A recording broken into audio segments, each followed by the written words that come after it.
Good day, my dear viewers. Kasama po natin ngayon ang isa sa pinakamagandang dilag ng Dasmariñas. Let's all welcome Miss Arnie Rose Roque. Yes. Woo! Okay. First question, Miss Arnie Roque. Paano po ba kayo nagsimula? Actually, nagsimula ako dito mismo sa Congressional National High School kung saan isinali ako ng aking mga teacher sa Miss Earth. Yun pa yung unang-unang batch ng Miss Earth. I think it was last 2005. So, by that time, parang naniwala na rin ako na meron akong potential pagdating sa pakikipagkompetensya sa mga magagandang babae, di ba? Siyempre, para sa akin kasi bata pa ako noon. So, parang natatakot ako kasi beauty pageant yan. Parang hindi naman ako ganun kaganda, sabi ko sa sarili ko. Pero, with the support and with the guidance of my teachers, parang nandun na rin na naniniwala ako sa sarili ko. Nandun kasi yung encouragement. Kasi iba pag nandun sila para supportahan ka, na parang wala kang magiging worries kasi nandun lang sila sa likod mo. So, yun. Nung nanalo ako ng Miss Earth, isinali na nila agad ako sa national pageant. So, ang nirepresent ko agad, hindi lang Congressional National High School, kundi buong Cavite na buong Southern Tagalog. Yun, nag-represent ako ng Southern Tagalog for Miss Teen Philippines National. Kaso lang, first national pageant ko yun. So, yun, nanalo. Nakasama na ako sa semi-finalists, sa top 8. So, yun. Masasabi ko, iba talaga pag nandyan yung school para magabay sa'yo. And, of course, with your family. Okay, next question, Miss Roque. Dasmariñas knows that you're a trimedia, a model, a beauty queen, a host, and a dancer. Is there any insecurities in yourself? Siguro nga nasabi mo na lahat. Nag-host ako, nag-model, beauty queen, dancer. Siguro isa lang yung kulang, no? Siguro yung pagkanta. Ayun, nainggit lang ako sa mga may magagandang boses, sa mga gifted, sa mga singers. Pero kasi, I love to perform. So, ang hirap lang kasi hindi ko kaya mag-sing and dance with confidence. So, siguro yun yung isa sa mga insecurities ko. Kasi masarap rin naman mag-perform ng sing and dance. Kasi lalo na ngayon, regular talent ako ng City of Dasmariñas. So marami kaming performance na ginagawa. Kaso lang ang lagi ko na ginagawa pagsasayaw, which is na-enjoy ko naman kasi yung talaga yung talent ko, nandun yung passion ko. Pero iba pa rin pag marunong kumanta. Yes. You've bagged so many titles, so many achievements. From doon po, ano po yung may ko-consider nyo as the highest achievement or the highest title na nakuha ninyo? Honestly, lahat ng achievements ko, lahat ng napanalunan kong titles, kino-consider ko siya na parang pantay-pantay lang yung pagpapahalaga ko sa kanila. Kasi pantay-pantay din naman yung ibinigay kong effort.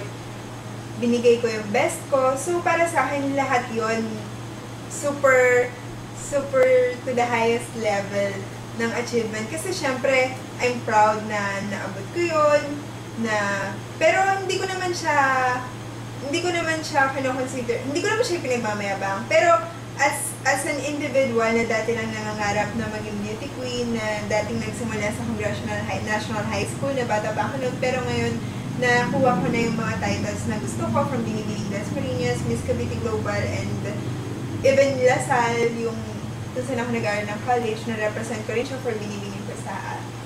Pero if I would be asked kung ano yung pinaka-highest achievement, literally it would be Circle of 10 Image Model Search, kung saan nakalaban ko yung mga tiga Manila. Ano yun I'm one of the grand winners, kasi meron siyang 10 winners, 5 males and 5 females. Yun, dun nanggaling sina Jenny Lynn Mercado, nag-join sila doon, Precious Lara Higama, James Anabalos. So, parang kinoconsider ko siya as highest achievement. Kasi, it's a national image model search.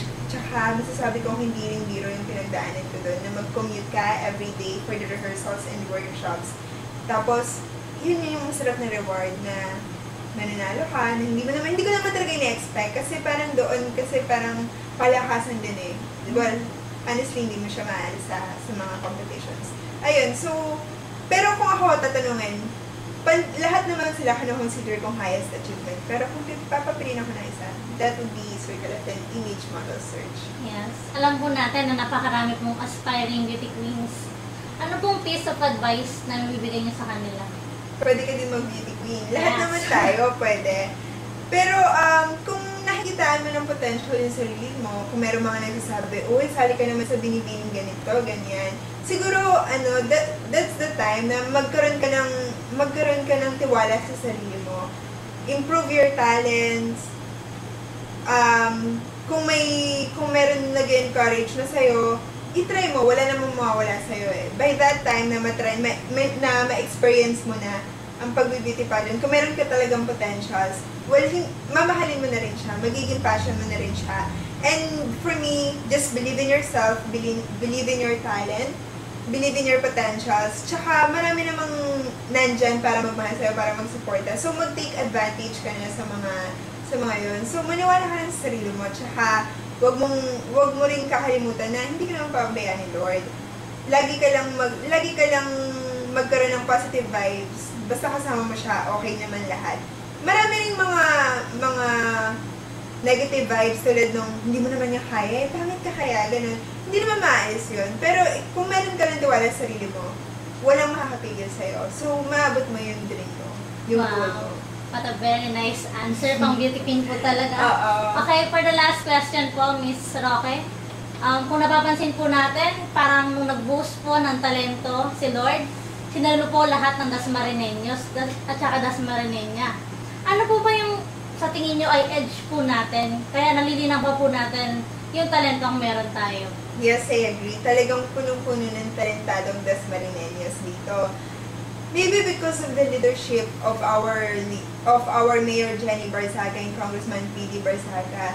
Dahil talaga namang sa buong Cavite, tayo lang ang merong events every Saturday sa City Government of Dasmariñas. Meron tayong events sa City Quadrangle, merong competition, singing contest, dance contest, at kung ano pang talents na dito mo lang makikita sa Dasmariñas City na merong ganong programa ang ating mga leaders. So, because of that, na-showcase, na-expose ang mga talents ng ating mga kababayan. So, ang mga Dasmarineños, nabibigyan sila ng opportunity na para ipakita, i-share ang talent nila sa kapwa Dasmarineños nila. So, kung gano'n ang sitwasyon, hindi na imposibleng talagang mapuno ng talentadong Dasmarineños. So, I believe that it is because of the leadership of our Mayor Jenny, of our government, of our city councilors, buong leaders ng Dasmariñas City. Iba rin kasi pag nagkakaisa. At saka, iba rin yung feeling pag nakapag-perform ka na sa entablado, lalo na para sa ordinaryong mamayan ng Dasmariñas. So, lahat sila na-encourage kasi nabibigyan sila ng opportunity na magkaroon ng chance na makapag-perform sa entablado at makipagkompetensya sa iba't ibang talent. So, magandang factor yun, magandang panimula para magkaroon ng marami pang ma-discover na talents ng Dasmariñas City. Katulad na lang sa Dasmariñas, marami nang nasa showbiz na, di ba? Alam naman natin, marami rin pro-weba. Kaya, maganda rin yung mga ganitong klaseng programa. At sana, malaman nga ng ibang mga kapitbahay natin na ganito ang programa sa Dasmariñas City. Na sana maggayahin nila para lahat na, di ba? Hindi lang Dasmariñas City ang full of talents. Di ba? Kaya, ayun, yun lang yung masasabi. Yes, Miss Annie Roque, thank you po talaga. And thank you sa pagpapaunlak po ninyo na ma-interview po kayo. Thank you po talaga. Ang dami po namin natutunan sa inyo. It's my pleasure. Diba? Thank you po. So much. Yan, ano na po. Yun na po yung final nating question kay Miss Annie Roque. Sa mga narinig po natin, kitang-kita naman po yung pruweba. Ang Dasmariñas ay punong-puno ng talento. Ang Dasmarineño ay mga talentado.